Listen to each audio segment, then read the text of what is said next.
Parlons maintenant des grands-parents de Louis et de son frère Léo.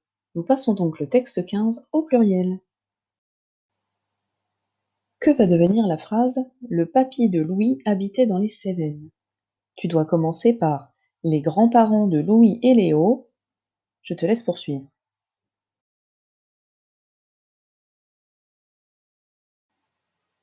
Tu as remarqué ? À l'oreille, rien ne change. Pourtant à l'écrit, il va y avoir une différence. Te souviens-tu au pluriel ce qui se passait au présent ? Eh oui, on va retrouver ENT après le AI de l'imparfait. Continuons la transformation. Que deviennent ces phrases ? Louis passait toujours les vacances d'été chez lui.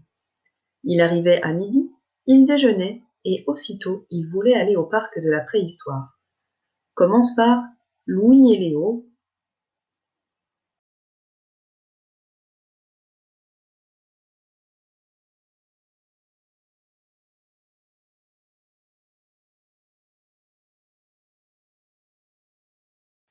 Ici encore, rien ne change à l'oreille ou presque. Attention aux liaisons. Louis et Léo passaient toujours les vacances d'été chez eux. Ils arrivaient à midi, ils déjeunaient, et aussitôt ils voulaient aller au parc de la préhistoire. Fais bien attention à la terminaison AIENT.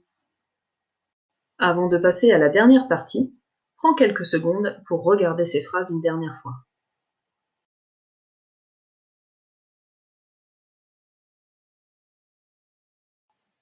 Transformons désormais ces phrases.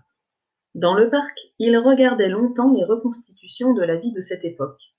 Il restait toute l'après-midi dans le parc. Il adorait aussi lire des livres sur la préhistoire. Que deviennent ces phrases en parlant de Louis et Léo ?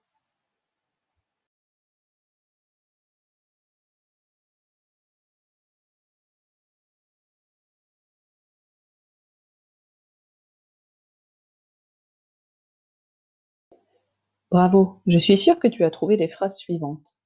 Dans le parc, il regardait longtemps les reconstitutions de la vie de cette époque. Ils restaient toute l'après-midi dans le parc.